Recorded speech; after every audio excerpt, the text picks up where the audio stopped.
Obec Malý Lapáš sa nachádza v juhozápadnej časti Slovenskej republiky. Z hľadiska územno-správneho členenia obec patrí do Nitrianskeho samosprávneho kraja okresu Nitra.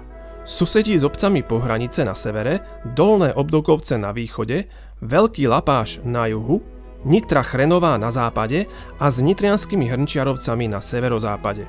Katastrálne územie obce patrí do Žitavskej pahorkatiny, ktorá je súčasťou Podunajskej nížiny. Obec sa rozprestiera na oboch stranách potoka Kadaň. Prvá písomná zmienka o obci Lapáš pochádza zo Zoborskej listiny z roku 1113 v tomto znení. V Štitároch má svätý Hypolit 4 poplúžia zeme, Malanta má tiež 4 poplúžia, v Lapáši 1 poplúžie, podobne v Janíkovciach aj v Nevidzi. V Pohraniciach má svätý Hypolit spoločnú zem a vinice s ostatnými roľníkmi, medzníkom dediny Pohranice je studňa Ciker a miesto Skumedy. V Majeri Gron je kúpená zem 77 jutár od muža menom Deda. Obec Malý Lapáš vznikla delením rodového zemianskeho majetku na území Veľkého Lapáša asi v 15. storočí. Prvá písomná zmienka o Malom Lapáši je z roku 1474. Malý Lapáš sa vyvíjal ako zemianska obec s poľnohospodárskym charakterom, ktorá nepodliehala zdaneniu. Obec sa dostala do tureckého ohrozenia od prvého vpádu Turkov na Ponitrie, bola vyplienená a vypálená a bola im poplatná až do začiatku 17. storočia. V tom období bolo v obci 12 zdanených rodín a 10 obývaných domov. V 18. storočí bolo v obci 6 zemepánov a boli tu budované zemianské kúrie. Na samote Jáger postavil gróf Jánoky kaštiel. V roku 1768 ušla časť poddaných z obce pred vysokými poddanskými dávkami. Koncom 18. storočia bolo v obci 36 domov, ktoré obývalo 45 rodín. Bolo sčítaných 212 obyvateľov s domovským právom. V 19. storočí postihli obec epidémie, neúrodné roky a hladomor. V roku 1831 to bola cholera s veľkým počtom úmrtí. V tom období mal Malý Lapáš 6 zemianskych usadlostí a len 136 obyvateľov. Veľkú časť majetkov v obci vlastnil poľský šlachtický rod Zamojskovcov a gróf Jánoky Madočáni. Po vzniku prvej samostatnej Československej republiky v rokoch 1924 až 1925 došlo k parcelácii veľkostatkárskej pôdy, ktorú rozdelili medzi 113 obyvateľov Malého Lapáša. V rokoch 1926 a 1927 bola medzi obyvateľov rozdelená aj časť pôdy z vlastníctva grófa Jánokyho.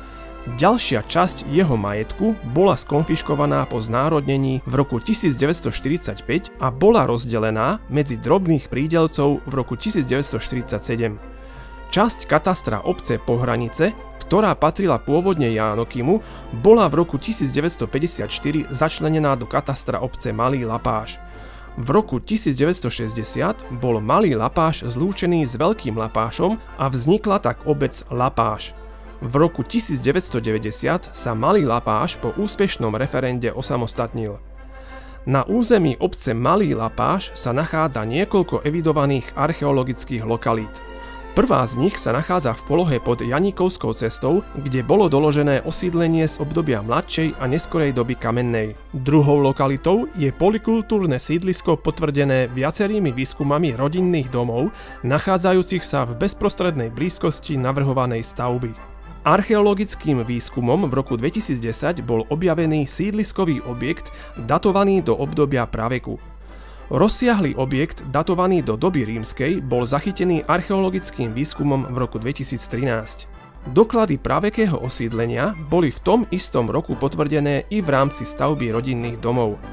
Archeologickým výskumom realizovaným v roku 2015 bolo zachytených 11 sídliskových objektov a kultúrna vrstva s datovaním do doby bronzovej, obdobia kultúr stredodunajských popolnicových polí.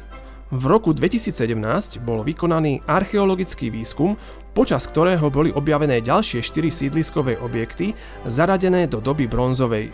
Osídlenie z pravekého a protohistorického obdobia bolo doložené aj archeologickým výskumom realizovaným v roku 2018. Tu boli identifikované hnutelné nálezy v podobe keramiky a zvieracích kostí, ako aj nehnuteľný sídliskový objekt. Tretia z lokalít bola zachytená v roku 2014.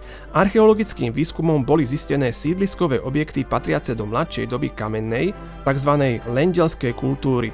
Južne, respektíve juhovýchodne od nej, sa nachádza ďalšia archeologická lokalita, chronologicky zaradená do staršej doby železnej.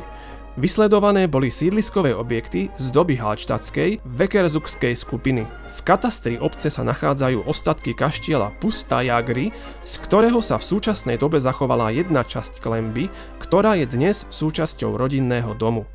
Okrem toho sa zachovala hospodárska budova, kaplnka a park. Kaplnka na majeri Pustý Jáger bola postavená v pseudorománskom gotickom štýle na konci 19.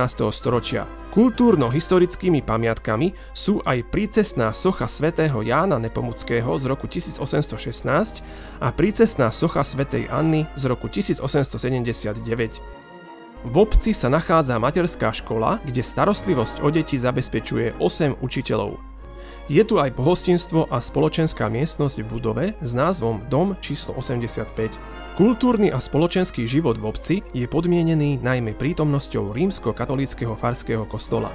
Ten je zasvetený svätému Martinovi a bol postavený v rokoch 1991 až 1996 a vysvetený v roku 1999. V obci aktívne pôsobia spoločenské organizácie ako miestny spolok Slovenského Červeného kríža, dobrovoľný hasičský zbor a mnohé ďalšie športové organizácie.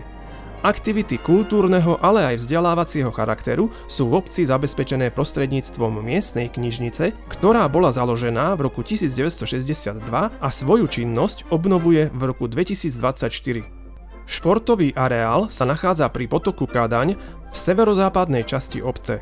Pozostáva z klubovne, oddychovej terasy, detských preliezok, futbalového ihriska a multifunkčného ihriska s umelou trávou a osvetlením, ktoré má rozlohu 20x40 metrov.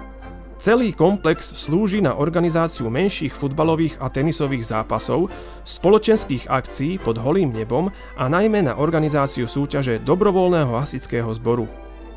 Obec nemá vlastný futbalový klub, ale deti a dorast sú súčasťou futbalového klubu OFK 1948 Lapáš. Okrem futbalu má v obci svoje miesto aj obecný stolno-tenisový klub, ktorý hrá v 6. lige. Bol založený v roku 1973, ale po niekoľkých dekádach prestal byť aktívny. Jeho činnosť bola obnovená v roku 2012. O športové podujatia v obci sa stará aj miestny dobrovoľný hasičský zbor, ktorý každoročne usporadúva športovo-súťažné aktivity na miestnom ihrisku. Dobrovoľný hasičský zbor bol založený v roku 1924 a v súčasnosti má desiatky členov a členiek, ktorí reprezentujú obec aj na nadregionálnej úrovni. Miestny spolok Červeného kríža, založeného v roku 1957, má v súčasnosti 68 členov. Jeho hlavnou úlohou je organizovanie hromadného odberu krvi. Okrem svojich hlavných náplní v oblasti zdravotníctva sa spolok Červeného kríža zapája do organizovania miestneho kultúrneho podujatia Fašiangového hetčíka.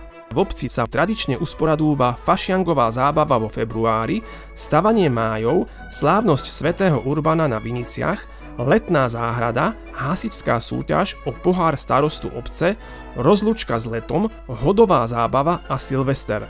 Obecná materská škola pravidelne usporadúva aktivity pre deti, ako sú tvorivé dielne, v rámci ktorých deti vyrábajú produkty z jesenných rastlín a plodín.